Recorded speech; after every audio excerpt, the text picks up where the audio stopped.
주시옵소서. 예수님의 이름으로 기도합니다. 아멘. 16세기 종교개혁가였던 이 마틴 루터가 당시 중세 로마 카톨릭 교회를 개혁하기 위해서 이 95개의 이 조항을 발표한 사건은 너무나도 유명한 일이지요. 루터가 발표한 이 95개의 이 조항 가운데 이 62번째 이 조항은 교회가 가지고 있는 최고의 보물이 무엇인지를 이야기하는 구절입니다.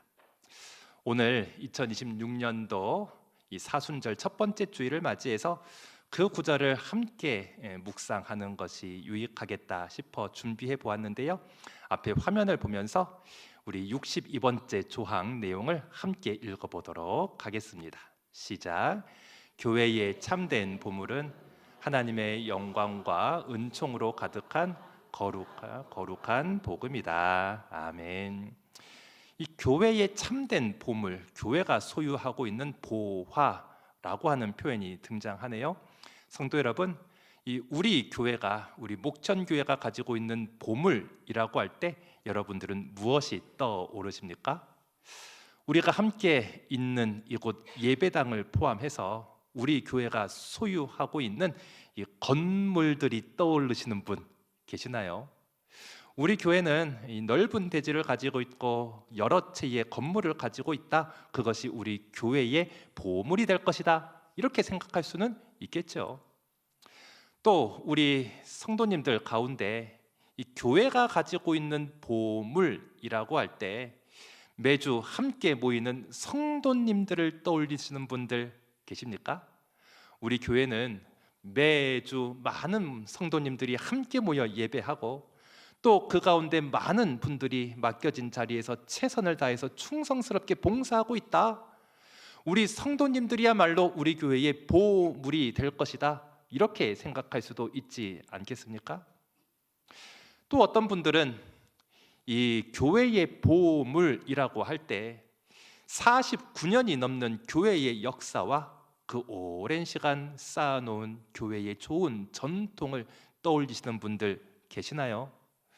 49년 동안 참 많은 역사와 또 전통이 있었고 특별히 우리 교회를 세우기 위해서 헌신을 마다하지 않았던 믿음의 선배들 그리고 그들이 쌓아 올린 이 기도가 우리 교회의 이 보물이 될 것이다. 얼마든지 생각할 수 있을 것입니다.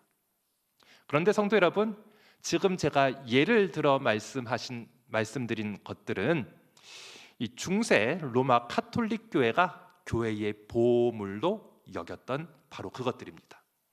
가장 먼저 이 건물을 비롯해서 부동산을 말씀드리지 않았습니까? 당시 로마 카톨릭 교회는 이 화려한 예배당을 소유한 것은 물론이거니와 모든 지역들마다 이 수도원 건물을 다 가지고 있었습니다. 그 부동산으로 비유되는 이 막대한 재산을 이 로마 카톨릭 교회는 교회의 보물로 여기고 있었던 거죠. 아울러 주일마다 함께 참여하여 예배드리는 성도님들에 대해서 말씀드렸죠.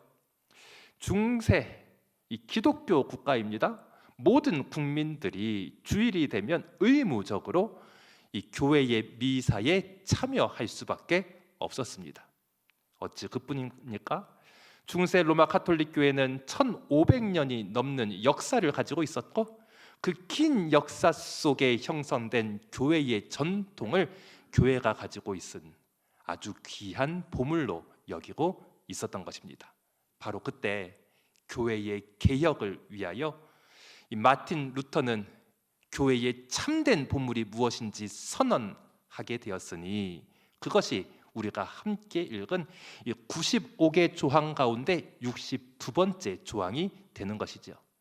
자, 교회의 참된 보물 무엇이라고 선언하였습니까? 가장 마지막이죠. 거룩한 복음이다. 교회의 참된 보물은 재물도 아니고 부동산도 아니고 사람도 아니고 전통도 아니고 무엇입니까? 복음, 예수 그리스도의 복음이야말로 교회가 간직하고 있는 최고의 참된 보물이 되는 것입니다. 오늘도 우리는 주일을 맞이해서 하나님을 예배하기 위해 모였습니다. 성도 여러분, 오늘 교회를 찾아오시면서 여러분들은 무엇을 기대하셨습니까? 오늘 교회에서 하나님을 예배하는 가운데 여러분의 마음속에 이 복음의 은혜가 다시 새로워진다면 여러분은 우리 교회가 보유하고 있는 최고의 보물을 간직한 채 되돌아가게 되는 것입니다. 그러나 교회 안에서 좋은 사람들도 만나 교제하고 즐거운 분위기 속에서 식사와 차도 나누었고 교회의 여러 시설들을 편안하게 이용하고 돌아갔지만 정작 여러분의 마음속에 이 복음의 은혜를 경험하지 못했다면 우리 교회가 간직하고 있는 최고의 보물은 체험하지도 못한 채 되돌아가고 있는 것이죠. 사도 바울은 이 한평생 복음을 전하는 이 전도자 그리고 선교사로 살았던 인물입니다. 얼마나 많은 사람들에게 복음을 전하게 되었을까요? 정말 충성스럽게 전도자 그리고 선교사로 한평생을 헌신했던 분이었으니 사도 바울은 많은 사람에게 복음을 전하였고 복음을 듣는 사람들이 어떻게 반응하는지 유심히 관찰할 수 있었습니다. 그렇게 많은 사람들에게 복음을 전하며 그들이 복음에 반응하는 방식을 관찰했던 사도 바울이 오늘 본문에서 복음을 듣는 사람들의 자세, 복음을 전해 들은 사람들의 태도를 크게 두 가지로 구분합니다. 오늘 본문이 시작하는 18절의 말씀인데요. 우리 18절 말씀을 함께 읽어보도록 하겠습니다. 시작. 십자가의 도가 멸망하는 자들에게는 미련한 것이요 아멘. 18절 말씀 어떻게 시작합니까? 십자가의 도, 십자가의 말씀, 곧 예수 그리스도의 복음을 말하는 거죠. 예수님께서 십자가에서 고난을 당하신 사건, 예수님께서 십자가에서 죽음을 당하신 그 장면, 마침내 예수님께서 다시 살아나셔서 우리 모든 인간들에게 구원을 완성하신 그 십자가의 말씀, 그것이 십자가의 도입니다. 사도 바울이 십자가의 도, 예수 그리스도의 복음을 힘있게 전했습니다. 그러자 사람들이 반응을 보이기 시작하는데 가장 먼저 어떠한 사람이 등장합니까? 18절 말씀, 십자가의 도가 그 다음이죠, 멸망하는 자들. 여기에 등장하는 멸망하는 자들 어떤 사람이겠습니까? 사도 바울이 아무리 복음을 전해도 그 복음을 거절하는 사람, 사도 바울이 최선을 다해서 복음을 전해도 그 복음을 받아들이지 않는 사람이 분명히 있다는 겁니다. 자, 복음을 전했을 때 그 복음을 받아들이는 사람들의 태도를 두 부류로 구분하는데요. 첫 번째 분류의 사람, 복음을 받아들이지 않는 사람들입니다. 자, 두 번째 부류의 사람이 18절 뒷부분에 등장하네요. 어떤 사람들입니까? 구원을 받는 우리에게는, 구원을 받는 사람들, 이들의 태도는 무엇일까요? 복음을 들었을 때 그 복음을 받아들이고 그 복음을 믿고 예수님을 나의 구원자로 믿고 의지하는 사람들, 그런 사람들도 있다는 겁니다. 이처럼 사도 바울이 복음을 전하였을 때 그 복음을 받아들이는 사람도 있었습니다. 받아들이지 않는 사람도 있었습니다. 이 반응의 차이, 이 태도의 차이를 구분하고 나면 이제 그 결과를 볼 수 있는데 그 결과가 땅과 하늘의 차이가 됩니다. 본문 18절 말씀 다시 보십시오. 십자가의 도, 십자가의 말씀이 멸망하는 사람들, 복음을 받아들이지 않는 사람들에게는 미련한 것으로 드러납니다. 아무 일도 일어나지 않습니다. 반면 십자가에도 복음의 말씀이 구원을 받는 우리에게는, 곧 믿음으로 반응하며 믿음으로 그 복음의 말씀을 마음속에 받아들이는 사람들에게는 십자가의 도가 하나님의 능력이 되는 것이죠. 이러한 사람들에게는 예수 그리스도의 복음으로 말미암아 구원하는 하나님의 능력, 우리의 인생을 변화시키는 하나님의 능력, 날마다 성령의 은총 가운데 살아가게 하시는 하나님의 권능이 나타나게 되는 것입니다. 오늘 우리가 함께 모여 주일을 맞이하여 하나님을 예배하고 있지 않습니까? 그러면 성도 여러분, 하나님을 예배하고 있는 우리 가운데는 한 사람도 예외 없이 예수 그리스도의 복음을 믿고 받아들이고 예수님을 내 인생의 구원자로 의지하며 살아가는 사람들일까요? 한 사람도 예외 없이 예수님을 의지하며 예수님을 믿으며 살아가는 사람들이라면 얼마나 좋을까요? 그러나 실제로 교회에서 신앙생활을 하는 분들, 예배를 드리는 분들과 개인적으로 만나 깊은 영적인 대화를 나누다 보면 예배를 드리는 사람들 중에도, 성도님들 중에도 예수님을 인격적으로 만나지 못한 분들, 아직 예수 그리스도의 복음을 마음속에 받아들이지 않은 분들, 예수 그리스도의 복음 안에 있는 하나님의 능력, 그 권능을 체험하지 못한 분들이 계시다는 사실을 깨닫게 되는 거죠. 사랑하는 성도 여러분, 이번 사순절을 보내면서 우리 목천교회 성도님들 가운데는 단 한 분도 예외 없이 여러분의 마음속에 이 복음의 은혜가 흘러가실 수 있기를 바랍니다. 이 복음이야말로 교회가 간직하고 있는 가장 귀한 보물일진데, 교회 안에서 신앙생활하는 우리 모든 성도님들 한 분도 예외 없이 이 복음의 은혜, 복음의 은총, 복음 안에 있는 하나님의 능력을 체험하는 이번 사순절 기간이 되시기를 주님의 이름으로 축복합니다. 사도 바울이 복음을 전했습니다. 그 복음 안에는 하나님의 능력이 나타나서 사람들로 하여금 구원을 얻게 하고 그들의 인생이 변화되게 되고 그들의 매일의 삶 가운데 이 하나님의 자녀된 권세를 누리며 살아가게 하는 하나님의 능력이 이 복음 안에 담겨져 있는 것이죠. 그러면 여러분, 이 복음을 전했을 때 사람들이 다 복음을 받아들여야 하는 것 아닙니까? 복음 안에 하나님의 능력이 있는데, 하나님의 구원이 있는데 사람들이 다 복음을 믿어야 하는 것 같지 않습니까? 그런데 실제로 복음을 전해보면 복음을 믿는 사람도 있지만 그렇지 않은 사람도 있단 말이에요. 그러면 도대체 무엇 때문에 왜 사람들은 복음을 받아들이지 않는 것일까요? 한평생 전도자로 그리고 선교사로 살았던 사도 바울도 이 질문을 마음 깊이 간직하고 있었던 것처럼 보입니다.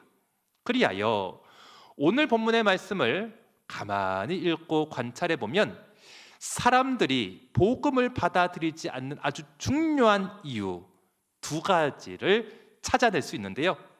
한 가지 이유는 이 복음의 내용과 관련된 거고요. 또 하나의 이유는 복음을 전하는 방식과 관련된 겁니다. 자, 먼저 복음의 내용과 관련된 내용인데요. 본문 22절, 23절에 등장하네요. 우리 22절과 23절의 말씀을 연이어서 함께 한 목소리로 읽어보도록 하겠습니다. 시작. 유대인은 표적을 구하고 우리는 십자가에 못 박힌 그리스도를 전하니 이방인에게는 미련한 것이로되. 아멘. 이 22절, 23절의 말씀에서 사람들이 복음을 받아들이지 않는 아주 중요한 이유 하나를 발견할 수 있습니다. 그것이 무엇입니까? 사람들의 관심사와 복음이 서로 다르다는 거예요. 22절 말씀 다시 보십시오. 유대인들은 무엇을 구한다고요? 표적을 구한대요. 여기에 등장하는 표적이라고 하는 단어는 기적을 말합니다. 능력을 말합니다. 세상 사람들이 원하는 것 기적이 아닙니까? 능력이 아닙니까? 내가 건강 관리를 열심히 하지 않더라도, 운동도 하지 않고 나쁜 음식 많이 먹어도 기적적으로 질병이 다 사라지고 건강해질 수 있다면 사람들은 그 길을 찾고 싶어 하지요. 세상이 경제가 아무리 어렵다 할지라도 내가 하는 장사, 내가 하는 사업은 이 번성하여져서 기적적으로 내가 큰 수입을 얻을 수 있다면 사람들은 그 방법에 관심을 두는 것 아닙니까? 기적적으로 모든 사람들이 원하는 학교에 입학을 하거나 기적적으로 모든 사람들이 원하는 직장에 취직을 할 수만 있다면, 그리고 그 안에서 능력을 발휘하여 사람들로부터 인정받고 명예를 얻을 수 있다면 사람들은 그 길에 매우 큰 호기심과 관심을 가지게 되는 거죠. 이것이 유대인들이 구했던 표적, 곧 기적과 능력입니다. 어디 그뿐입니까? 22절 말씀 계속 보십시오. 유대인들은 표적을 구합니다. 헬라인들은요, 지혜를 찾네요. 여러분, 오늘날에도 사람들이 좋아하는 지혜가 왜 그리 많은지요? 이 부동산이나 주식에 투자해서 짧은 시간에 큰 수익을 낼 수 있는 지혜, 사람들이 좋아하지 않습니까? 이 사람들에게 인정받고 인기를 얻어서 이 명예를 얻게 되는 지혜, 사람들이 추구하는 거죠. 내가 맡겨진 이 자리에서 효율적으로 일하여 큰 성과를 내고 다른 사람들보다 먼저 승진하여 출세할 수 있는 그러한 지혜, 사람들이 원하는 지혜입니다. 그런데 성도 여러분, 사람들은 표적을 구합니다. 헬라인들은 지혜를 찾습니다. 23절, 우리 그리스도인들은요, 십자가에 못 박힌 그리스도를 전하니 사람들의 관심사와 복음의 내용이 너무 안 맞고 어긋나게 되는 거죠. 23절입니다. 우리는 십자가에 못 박힌 그리스도를 전하니 유대인에게는 거리끼는 것이요 이방인에게는 미련한 것이라. 이 사람들의 관심사와 복음의 내용이 어긋나기에 사람들이 복음을 받아들이지 않는 것입니다. 그런데 성도 여러분, 이 현상, 곧 사람들의 관심사와 복음의 내용이 서로 다른 이 현상이 불신자들에게만 일어나고 우리 그리스도인들에게는 일어나지 않는다, 여러분은 자신하실 수 있겠습니까? 물론 예수님을 믿었습니다. 구원도 받았습니다. 복음 안에 있는 하나님의 능력을 체험하기도 했습니다. 그러나 우리의 마음을 조심하지 않으면 나도 모르는 사이에 내 마음속에 세상의 관심사가 가득 차게 되는 것이 연약한 우리의 마음이 아니던가요? 그렇게 시간을 보내고 일상을 보내고 난 뒤 정신을 차려보면 내 마음속에는 세상사의 관심으로 가득 차 있고 복음 안에 있는 하나님의 능력은 어느덧 다 사라져 버리는 우리 자신을 발견하게 되는 것이 아니겠습니까? 교회가 매년 사순절을 정하고 그 사순절의 절기는 지키는 이유, 바로 여기에 있는 것입니다.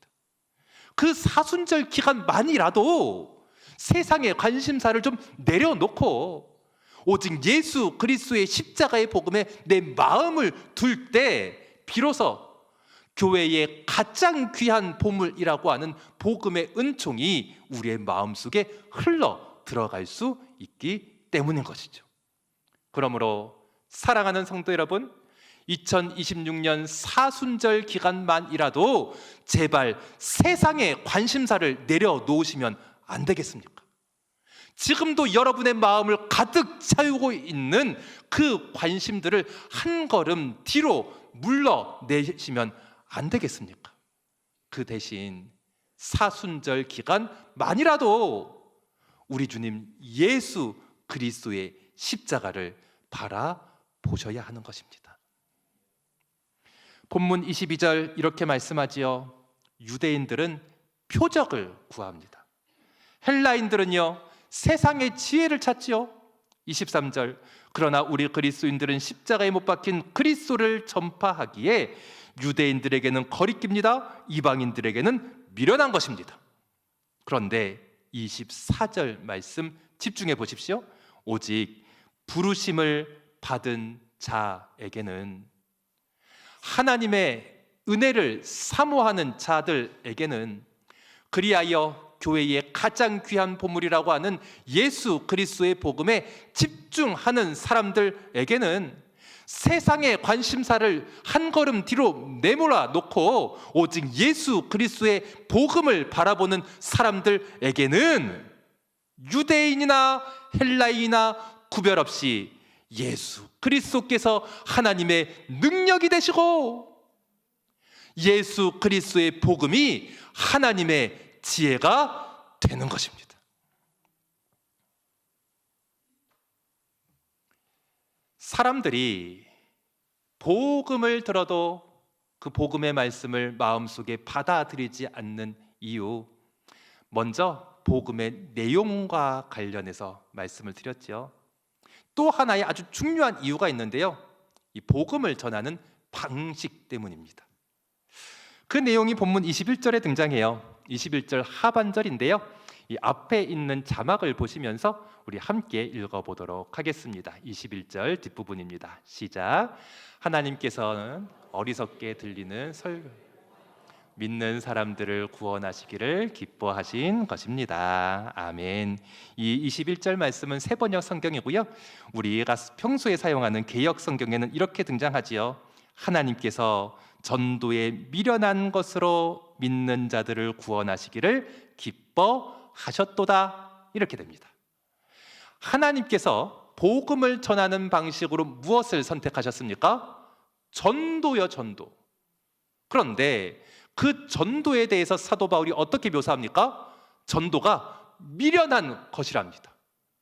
왜 미련합니까? 세상 사람들이 보기에 비효율적이고 미련해 보인다는 뜻이죠. 복음을 전하기 위해서 한 사람을 찾아가는 것 비효율적으로 보이고요, 복음을 전하기 위해서 사람 한 사람을 찾아가 내가 만난 예수님을 소개하고 내가 알고 있는 그 예수님의 복음을 이야기하는 게 미련해 보여요. 그러나 본문 21절 말씀 어떻게 이야기합니까?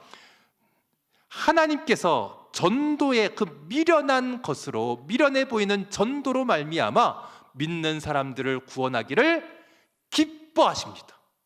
하나님께서 기뻐하시는 방식 무엇입니까? 전도가 되는 거예요. 오늘 본문 21절에 이 전도로 번역된 헬라어 단어는 전도로 번역할 수도 있지만 또 다른 단어로 번역할 수도 있는데요, 그것이 설교라고 하는 단어입니다. 그래서 앞에서 우리가 함께 읽은 이 새 번역 성경, 한글 번역 가운데 새 번역 성경을 보면 이렇게 번역되어 있습니다. 하나님께서 어리석게 들리는 그다음이요 설교를 통해서 믿는 사람들 구원하기를 기뻐하십니다, 이렇게 번역한 겁니다. 그러므로 사랑하는 성도 여러분, 반드시 기억하십시오. 하나님께서 복음을 전파하기 위해 선택하신 방식이 두 개 있으니 무엇입니까? 첫째는 전도이고 두 번째는 설교입니다. 이 전도 그리고 설교, 어리석어 보이지 않나요? 이 복음을 전하는 방식이 전도와 설교라 이야기하면 그때부터 사람들의 수군거리는 소리가 귓전에 왱왱거리는 것처럼 보이지 않습니까? 아니, 지금도 전도하는 사람이 있냐고, 아니 아직도 설교에 귀를 기울이는 사람들이 있냐고, 오늘과 같이 정보가 넘치는 시대에 무슨 전도며 무슨 설교냐고, 이런 사람들의 비방이 우리의 귓전에 들리는 것처럼 보이지 않습니까? 사람들의 그 이야기에 우리의 마음도 휘몰아쳐져서 전도 말고 설교 말고 다른 세련된 방법, 화려한 방법, 효과적인 방법을 고안해야 하는 것처럼 생각되지 않으시나요? 혹시 그런 마음이 드시면 드실수록 우리는 오늘 본문의 마지막 25절의 말씀을 집중해야 돼요. 자, 본문 25절 우리 한 목소리로 읽어보도록 하겠습니다. 시작. 하나님의 어리석음이 사람보다 지혜롭고. 아멘. 하나님의 어리석음이 사람보다 지혜롭답니다. 하나님께서 선택하신 방법, 전도, 하나님께서 선택하신 방법, 설교, 이 전도와 설교가 어리석게 보입니까? 그 하나님의 어리석음이 사람이 지혜롭다고, 세련되다고, 효과적일 거라고 생각하는 것보다 훨씬 더 지혜로운 것입니다. 하나님의 약하심이 사람보다 강합니다. 무슨 뜻입니까? 하나님의 약해 보이는 그것이 사람들의 힘, 사람들의 능력, 사람들의 권능보다 훨씬 더 뛰어나는 하나님의 능력이 된다는 말씀인 거죠. 그러므로 사랑하는 목천의 모든 성도 여러분, 이번 사순절 기간 여러분의 힘을 다하여 한 사람에게 복음을 전하기 위해 노력해 주십시오. 이번 사순절 기간 복음을 선포하는 설교 말씀에 다시금 여러분의 귀를 기울여 주십시오. 전도 그리고 설교 이것 외에는 복음을 전하는 하나님의 방법이 없으니 세상 사람들이 보기에 미련해 보인다 할지라도 다시 한번 한 사람을 찾아가 그에게 예수님을 소개하는 전도, 복음을 선포하는 설교, 이 전도와 설교에 여러분의 힘을 모아 주십시오. 비록 세상 사람들이 보기에 어리석어 보인다 할지라도 하나님의 어리석음이 사람보다 훨씬 더 지혜로우니 하나님께서 우리 가운데 역사하여 주실 것입니다. 마침내 우리 교회와 모든 성도님들의 심령 가운데 교회의 가장 귀한 보물 예수 그리스도 복음 안에 담겨져 있는 하나님의 권능이 나타나게 될 것입니다. 기도하겠습니다. 하나님 아버지, 우리의 마음 속에 예수 그리스도의 복음의 은혜가 다시금 흘러가게 하여 주시옵소서. 이번 사순절을 보내는 동안 우리 마음을 가득 채우고 있었던 세상의 관심사들을 좀 덜어내게 하여 주옵소서. 그 대신 우리의 온 마음을 다하여 우리 주님 예수 그리스도의 복음, 주님의 십자가를 바라보게 하여 주시옵소서.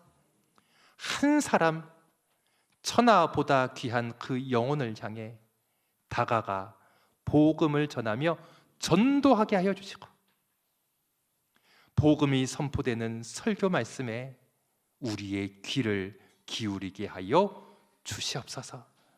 그리하여 이번 사순절 기간 우리 목천교회와 교회에 속한 모든 성도님들과 그 가정들마다 예수 그리스도의 복음의 은혜가 강물과 같이 흘러가게 하여 주시옵소서.